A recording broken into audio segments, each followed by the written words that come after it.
સુરતના ઉત્તરાણ વિસ્તારમાં ફરી કુખ્યાત મનીષ કુકરી ગેંગનો આતંક સામે આવ્યો।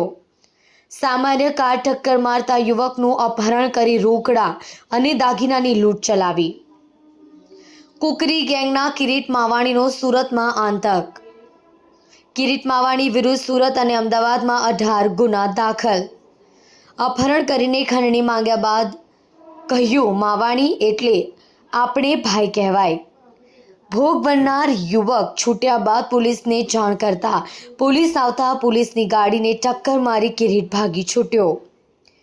ઉત્તરાણ પોલીસે કિરીટ માવાણીની ધરપકડ કરી। પોલીસે અન્ય આરોપીની શોધખોળ હાથ ધરી છે।